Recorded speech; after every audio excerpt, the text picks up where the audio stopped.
हरे कृष्ण शुद्ध भक्तबिंद आज के हमारे श्रीमती राधारानी लीला माधुरी क्लासेर अष्टम पर्व আমরা ইতিমধ্যে আমরা শ্রবণ করছি শ্রীমতী রাধারানীর শ্বশুরলীলা থেকে পূর্বলীলা এবং বিবাহের পূর্বে যৌবনলীলা আমরা পদার্পণ করছি।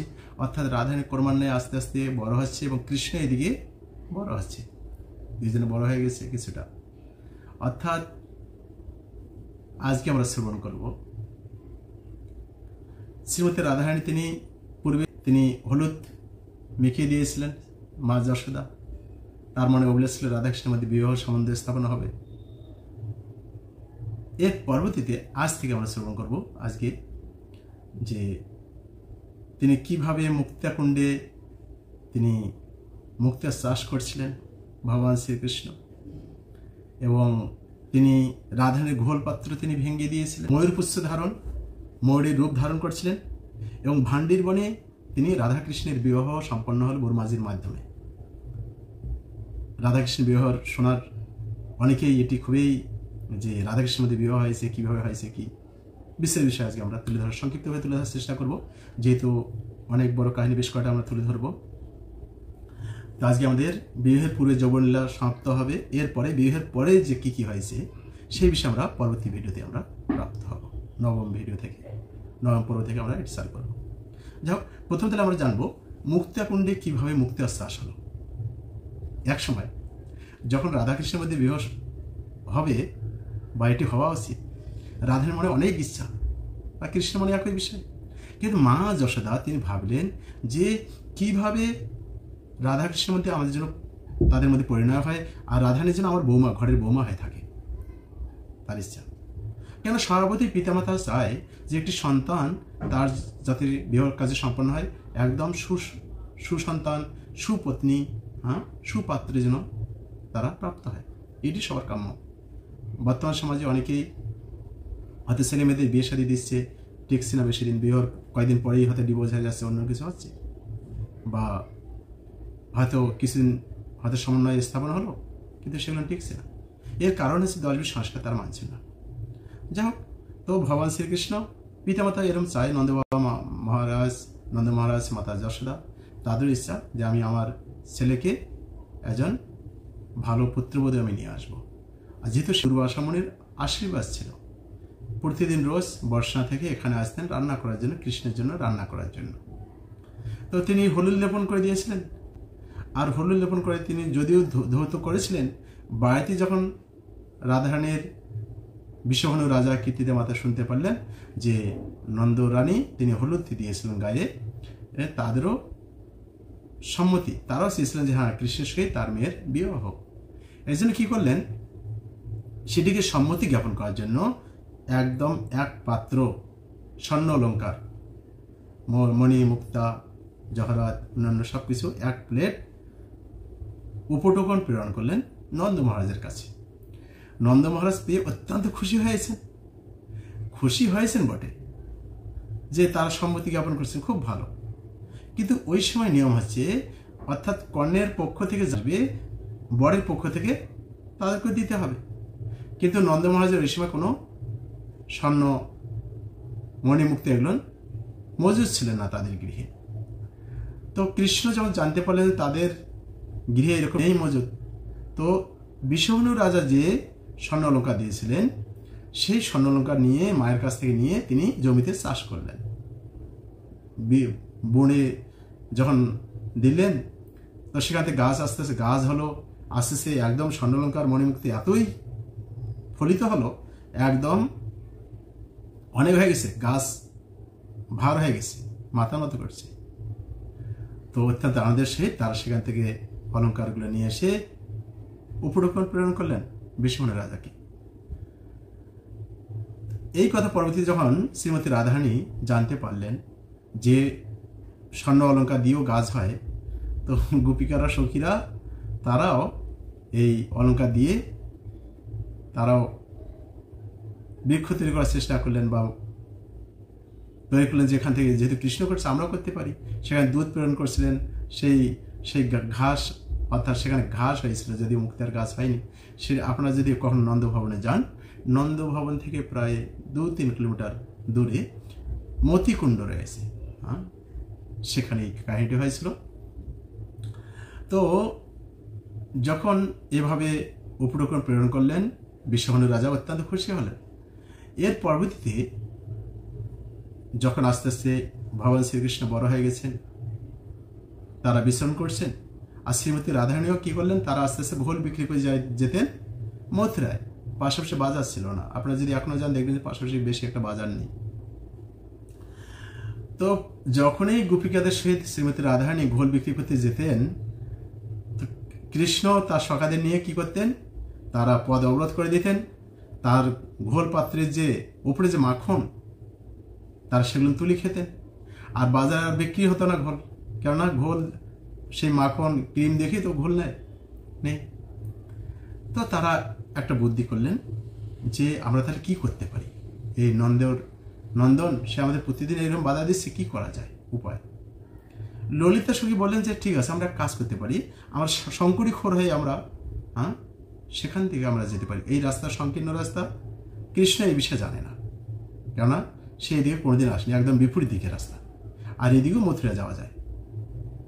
তো তারা কি করলেন, তারা সবাই মিলে সকরি খোল দিয়ে যাওয়া শুরু করলেন। আপনারা যদি কখনো যান, বর্ষনা থেকে, সেই বর্ষনা মন্দির থেকে একটু দূরে দুইটা রাস্তার একদম সরু রাস্তা, সরু গলি রয়েছে, দানঘাটি অনেকে বলে, ঠিক আছে। তো সেদিক দিয়ে যাবেন, তারা যাচ্ছেন এবং লক্ষ্য করছেন কখন তারা আসবেন। তো যখন সেখানে গিয়েছেন গোপিকাদের সহিত শ্রীমতী রাধারানী, কৃষ্ণ ওপর থেকে সখারা একদম ছিলেন, আর কৃষ্ণ নেমে গেছে, নেমে গিয়ে তাদের সামনে দাঁড়িয়ে গেছে। তাদের মধ্যে বাগবিতণ্ডা হচ্ছে। রাধারানী কোনোভাবেই তাদেরকে মাখন দিবেন না, আর এরাও ছাড়বে না। তো কৃষ্ণকে অনেকভাবে তিরস্কার করছেন, তুমি এরকম প্রতিদিন আমাদের রোজ আমাদের সাথে এরকম করো, আমাদের ঘোলের তুমি মাখনগুলো নিয়ে নিচ্ছ, আমাদের ঘোল বিক্রি হচ্ছে না, তুমি বারবার এরকম ডিস্টার্ব করছো, বিরক্ত করছো, অনেক কিছু বলা, বাগবিতণ্ডা হচ্ছে। তো যখন যাচ্ছেন তখন কি করলেন, কৃষ্ণ তিনি একটা পাথর নিয়ে ঢেল ছুড়ে দিলেন। পাথরগুলো তো মাটির পাত্রে ছিল, ভেঙে গেল, আর সম্পূর্ণ গায়ে মাখন রাধারানীর গায়ে সিক্ত হলো, অভিষিক্ত হলো বলা যায়। আর তখন কি হলো, মাখনগুলো নিয়ে সেই কৃষ্ণ তার সখাদের সহিত তারা খাওয়া শুরু করলেন। তো এইভাবে যখন হচ্ছিল এই লীলা, এটি এই জায়গায় হয়েছিল। এবং পরবর্তীতে গোপিকারা আর কি করবেন, বিফল মণ্ডলধায়ে তারা বাড়িতে পুনরায় ফিরে গেলেন। ভগবান শ্রীকৃষ্ণ নিজ গৃহে প্রত্যাবর্তন করলেন। তো রাধাকৃষ্ণের মিলিত হওয়ার জন্য পূর্ণমাসী বিভিন্ন জায়গায় বিভিন্নভাবে এই লীলা কোথায় কি সংগঠিত হবে ব্যবস্থাপনা করতেন। তো একদিন ভগবান কৃষ্ণের ইচ্ছা হলো শ্রীমতী রাধারানীকে তিনি দর্শন করবেন। তো কিভাবে করবেন, কোথায় যাবেন, তিনি বর্ষনাতে রয়েছেন, রাজবাড়িতে আছেন। তো মা যশোদা এইদিকে, মা যশোদার কাছে কৃষ্ণ রয়েছে। তো রাধার সাথে কিভাবে মিলিত হবেন, তিনি বিচরণ করে বিভিন্ন জায়গায় খুঁজছেন কোথায় রাধারানী রয়েছে, খুঁজে পাচ্ছেন না। তিনি এই অর্থাৎ রাধারানীর বাড়ি থেকে কিছুটা দূরে, যেটাকে লাল মন্দির বলা হয়, কিছুটা অনতি দূরে তিনি সেখানে একটি জায়গায় অপেক্ষা করলেন। অপেক্ষা করে তিনি কি করলেন, তিনি ময়ূরের ডাক, অর্থাৎ সরাসরি যদি বাড়িতে যান, রাধারানীর বাড়িতে গেলে হয়তো ধরা পড়ে যাবেন, কি হবে, এই জন্য ময়ূরের মতো তিনি ডাকছিলেন। শ্রীমতী রাধারানী শুনতে পেলেন সেই ময়ূরের ডাক। তিনি ভাবলেন, ও এটা তো ময়ূরের ডাক নয়, এটা হচ্ছে কৃষ্ণের ডাক।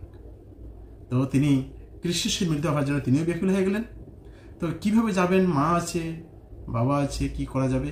তা তিনি অনেকক্ষণ থেকে প্ল্যান করছেন, পাচ্ছেন না। তা তিনি কি করলেন, সেই ডাককে অনুসরণ করে তিনি ঘরের বাইরে বেরিয়ে আসলেন এবং সেখানে গিয়ে মিলিত হলেন। দুইজনের মধ্যে অনেক সুন্দর কথোপকথন হচ্ছে, প্রেম বার্তালাপ হচ্ছে। এক জায়গায় বসে একটি গুহার মধ্যে তারা বসে মত বিনিময় প্রকাশ করছে। এই দিকে কীর্তিদা সুন্দরী তিনি দেখলেন যে রাধারানী নেই। রাধারানী নেই, কি করা যায়। তিনি তখন রাধারানীকে কি করা যাবে, এই জন্য তিনি সুন্দরভাবে খুঁজছেন কোথায় রাধারানী। রাধারানীর চরণ চিহ্নকে লক্ষ্য করে আস্তে আস্তে তিনি গেলেন।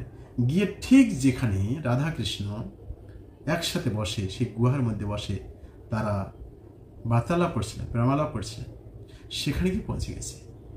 অর্থাৎ সেই জায়গাটা একটু অন্ধকার ছিল। প্রথম দিকে তারা, অর্থাৎ কীর্তিদা সুন্দরী, কীর্তিদা মাতা প্রথম দিকে দেখতে পাননি। কৃষ্ণ লক্ষ্য করছে যে কীর্তিদা মা এসেছে। তখন কি করা যায়? একটাই তো গুহার একটাই আছে মুখ, একটাই দরজা, আর সেখানে লুকানোর কোনো জায়গা নেই। কি করবে? তখন সেখানে তিনি ময়ূরূপ ধারণ করলেন। আর ময়ূরূপ ধারণ করে সেখানে ভগবান শ্রীকৃষ্ণ তিনি ময়ূরূপ ধারণ করে সেখানে রাধারানীর কোলে তিনি, অর্থাৎ রাধারানীকে যখন তিনি কৃষ্ণকে বিভিন্নভাবে হাত বুলিয়ে দিয়েছিলেন, গায়ে আদর করছিলেন, তো ওইভাবেই ময়ূরূপ তিনি ধারণ করে ওইভাবে আছেন। আর শ্রীমতী রাধারানী গায়ে হাত বুলাচ্ছে, হ্যাঁ, তাকে নিয়ে আদর করছে। কীর্তিদামা দেখি বলছে, আরে তুমি এখানে কেন? একা একা এখানে কি করছো? যে আমার এরকম বাড়িতে থেকে অনেক সময় আমি একাকী বোধ করতাম, খুব ভালো লাগছিল না, এই জন্য আমি এই ময়ূরকে একটা আসতে ধরছিলাম, তো ময়ূরকে পেলাম, ময়ূরকে নিয়ে এখানে আমি আদর করছি। তো কীর্তিদামা বলছে, চলো তুমি তাহলে এখন চলো, এখন দুপুর হয়ে গেছে, দুপুরে এখন খেতে হবে, হ্যাঁ। তাই জন্য তখন রাধারানীকে নিয়ে কীর্তিদামা তিনি নিজ গৃহে প্রত্যাবর্তন করলেন। আর অবশ্যই কৃষ্ণ তিনি যখন কীর্তিদামা চলে গেলেন, তারপর তিনি আবার পুনরায় কৃষ্ণের রূপ ধারণ করে ভগবান কৃষ্ণ তিনি নন্দালয়ে চলে গেলেন মধ্যাহ্ন ভোজন করার জন্য। এরপরে আপনার হচ্ছে, যেহেতু অনেক বড় কাহিনী, অর্থাৎ রাধা কৃষ্ণের বিবাহ, সেটি আপনার ভান্ডির বনে রয়েছে, এবং এখানে বর্মাজি তিনি এই বিবাহ কার্য সম্পাদন করছিলেন। সম্পূর্ণ ভিডিও অর্থাৎ বিস্তারিত ডিসক্রিপশন বক্সে সেখানে লিঙ্ক দেওয়া রয়েছে, আপনারা সেটি দেখে নেবেন। আমরা এর পরবর্তী বিবাহের পরবর্তী যে জীবন, অর্থাৎ রাধাকৃষ্ণের কোথায় কী কী লীলা করছিলেন সেই বিষয়গুলো আমরা আলোচনা করব। আশা করি আপনাদের ভালো লেগেছে। পর্যায়ক্রমে আমরা ধারাবাহিকভাবে আমরা আলোচনা করছি। তো অন্যদেরকে শেয়ার করে আপনারা তাদেরকেও এই জানার সুযোগ করে দেবেন কোথায় কী কী লীলা। অনেকেই যেহেতু রাধাকৃষ্ণের এই বিষয়গুলো জানে না, কৃষ্ণলীলা জানে না, রাধালীলা জানে না, যার জন্য তারা মনে করে ও রাধাকৃষ্ণ একটা বেকার কোনো কাল্পনিক কাহিনী বা এরকম কিছু আদৌ হয়নি। তা আপনারা জানুন, অন্যদেরকে শেয়ার করে জানার সুযোগ করে দেবেন। ধন্যবাদ। কোনো কিছু প্রশ্ন মন্তব্য হলে অবশ্যই জানাবেন। আমাদের spiritual question answer group, Telegram group, সেখানে লিঙ্ক দেওয়া রয়েছে। আপনার মন খুলে আপনার প্রশ্ন করুন, জানুন, সিদ্ধান্ত বলিয়া চিন্তা না করো, জানুন, অন্যদেরকে শেয়ার করুন। ধন্যবাদ। হরে কৃষ্ণ।